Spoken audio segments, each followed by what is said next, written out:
Uh, Fahrun Nisa Bilecik couldn't make it, and I'm going to be reading his paper. Um, Late Aziz İlhan teyze, we're reciting Fatihas to the spirit of Aziz, Aunt Aziz. İlhan Ayverdi, an honored, perfected human being from the pre-eternal to eternity. Open your eye of your illuminated heart to the light, spreading from a friend of a truth. Only a light such as this will show you the reality. You will find the correct path in this light. If you have even if you see even the last of the candles lit in this way, know that the light you see and are illuminated by was lit by that first light and is showing you its light. What is the difference? Whatever carries this light and whatever inherits this, um, any valley is inheriting this from the light of Prophet himself. In short, in whatever sign of the zodiac the sun rises, it's the same sun. One of those friends of truth carrying this light was undoubtedly İlhan Ayverdi. Let's learn about İlhan Ayverdi. She was born in Manisa, Akhisar on October 24, 1926. Her father was Murat Tolun, one of the heroes of the national struggle, who was awarded with the War of Independence Medal, and who was a member of a Halk Party and as well as the Tayyari community. Her mother was Pakize Tolun, the center of her home, a monument of compassion, a mother who raised her four orphans with many sacrifices. She's of Caucasian descent on her father's side and Rumelian on her mother's. After completing her primary and secondary education in Akhisar, she graduated from Izmir Karataş High School in 1943. She continued her education after 2 years due to illness at Istanbul University Faculty of Arts Department of Turkish Language and Literature. While studying at the literature department, she had to give up because of monetary problems. Her meeting with Mehmet Ertanoğlu while working at the Istanbul Education Division would be one of the turning points of her life. This exceptional person had been taken prisoner by the British during the First World War. A young a young girl is crying in front of an old man. Um, the second turning point of İlhan Ayverdi's life was her meeting with Samiha Ayverdi. One day, she goes to Garbis Fikri's bookstore, Cağaloğlu, with The Living Dead, and she realizes that her world changes, and she immediately runs to Mehmet Ertanoğlu and asks if he knew Samiha Ayverdi or not. The response was simply yes. In fact, Mehmet Dede knew the family very well and had been going to the discourse circles for many years, but in accordance with the necessities of adab. And this continues like this for 3 years. On a fruitful day of 1948, Mehmet Dede takes İlhan Hanım's hand and takes her to Samiha Ayverdi. In the first meeting, Samiha Ayverdi asks İlhan Hanım, "Do you do namaz?" Sometimes, she says. Pray it, Samiha Ayverdi responds. After leaving there, they go to Kenan Rifai's mansion, who was also Samiha Ayverdi's teacher. After the first meeting, which most likely occurred in 1949, İlhan Hanım would go to this residence in Fatih many times until this exceptional persona passed away in 1915. Again, one day with her mom, she goes to visit Mehmet Ertanoğlu, and she remained downstairs. And when Kenan Rifai asked, "Where is İlhan?" and Mehmet Ertanoğlu said, "She remained downstairs in order not to be a disturbance." And the reply was, "Could a person ever disturb their father?" I've witnessed the weepings whenever they speak about this incident. In the meantime, she had graduated and begun teaching, succeeding in leading both her education and her work. She becomes an outstanding literature teacher and teaches at different schools. Her meetings with Samiha Ayverdi, which were relatively few, became much more frequent, but they became more frequent when she marries Ekrem Hakkı Ayverdi. And this connection has been carried out by beloved elder Mehmet Dede. So this is, as she describes, she enters a beautiful world of culture. So the short expression by Samiha Ayverdi is important here. If I hope Ilhan, the sincere monument to whom Allah has given inner and outer beauty altogether. I hope that Allah is content with Ilhan Ayverdi in both worlds, an honored being from the pre-eternal to eternity. I'm skipping some parts of my presentation.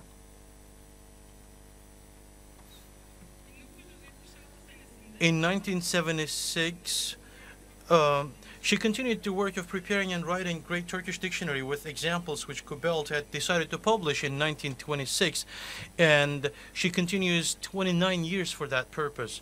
The preparation phase of the work goes back even further. This work, which becomes the greatest inventory of the Turkish language from the 13th century on, which has been ornamented with thousands of examples, and she relates the following about the preparatory period and the difficulties.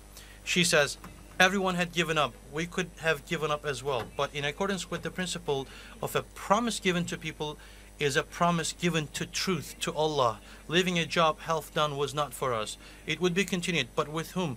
As the head of the community, it was my responsibility. I was neither a language scholar nor someone who dealt with dictionaries. As Yahya Kemal states, Turkish was my mother's milk on my tongue. I loved my language. With Samiha Ayverdi and Ekrem Hakkı Ayverdi's great encouragement and support, I began to work of writing. Receiving support and encouragement from everywhere I applied also increased my hope. From the day I began writing the entries, it was as if my personal life no longer existed. This work filled upon my days, months, years. I had taken on a responsibility that would crack my shoulders. Despite the negative situation of her health, she continued. After deaths of her friend and mother Samiha Ayverdi and her dear husband, all of these duties continued. With your permission, I'd like to move on, calling her Ilhan, Mother Ilhan. Mother Ilhan used to work 7 days a week. I never remember her wasting a time. She was always busy with something. When Samiha Anne used to say about her, you get rest while you work. As far as I was with them, she went through difficulties of health and operations. I remember her being content with all that she went through and smiling. Someone had said, as if you're not going to a hospital but for a picnic. And I was thinking about how she stood all the difficulties, and she said the prophets also suffered health issues. So what matters is your attitude on the face of difficulties. And she used to say we should be content and patient with what happens. Whatever happens is good, is khair. One day, when they were together with Samiha Anne in Çengelköy, the young prospect officers of the army went to the seaside, and one of them was about to drown, and he had lost the possibility of entering the exam. And Samiha Anne said, oh, he got upset, but he should know that he wouldn't be a good Navy without knowing how to swim. The greatest support for our work has been them, and they always said it's always the training of the self, and they directed us for what is good and what is beautiful. God created people in different forms and with different abilities. People should first assign what they can do and should never give up. They should do whatever they can. The zakah of the youth is the service of humanity. Of course, you would study, you would have a family, you would raise children, but you would have time for service as well. You would support and protect those in need and those elderly. So you would compete in the service of good. When there's an opportunity, you should jump in and say, it's always me. You should bring service to the forefront and not your personality. And when you do a sin, when you do a negative thing, you should always repent.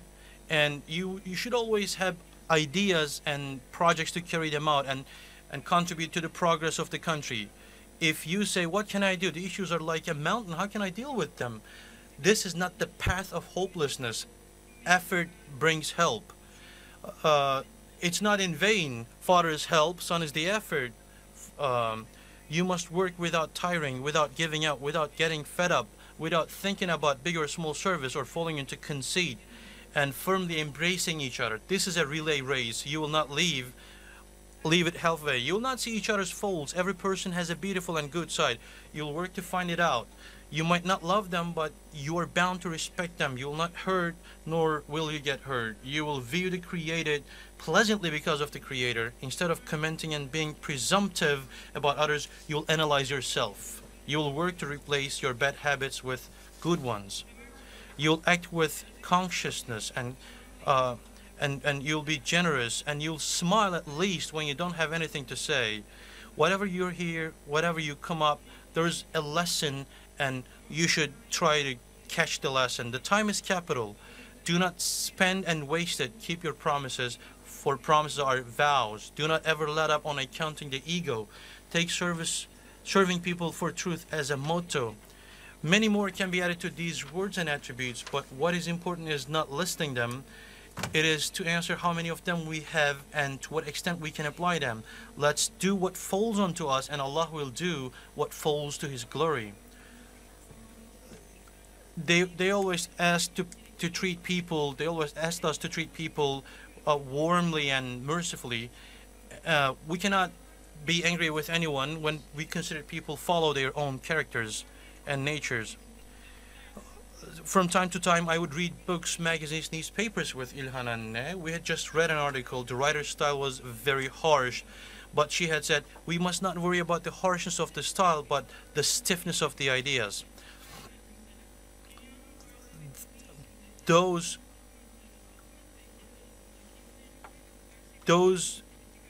who you cannot lose the real target here. We are entitled to treat people with justice and good manners. The same principle, of course, goes for those who should control themselves. This goes to everyone, basically, who should self-rule. Those who has been able to rule the self and the masses is İlhan Ayverdi. She's an example of that. She was also she led the founding of Kubeltu Academy, and she raised thousands of peoples, and she always found solution proposals. She never gave up. She never was hopeless, and she never gave up on thinking, and she transcended the very present, and she was a moderate person, and she had the ability to distinguish between what's right and what's wrong. It's not possible to teach İlhan Anne in the perfect words. Let's see her again. The world is changing with a high speed. As long as we live here, we have to follow the fashion. But for the ones who know the Creator, life is not only this worldly life. What is real life is we will go in the eternal world when the time comes. The laws of that land are unchanging truths. Therefore, today's person, while obeying the developments and changes ordering this world's provisions, must keep Allah's unchanging laws as guides for himself or herself. Then, whether the light of 21st century or 40th century or 1000th century, she or he must carry the orders of Islam. This most beautiful person passed away in November 2009. She began her life in the eternal world next to her loved ones. She reached the unending day. Mehmet Dede used to say, knowing a great person is like the sun rising over a person. For the many years I was with her, and thankfully today I felt and continue to feel the warmth of that sun upon me. Thank you very much.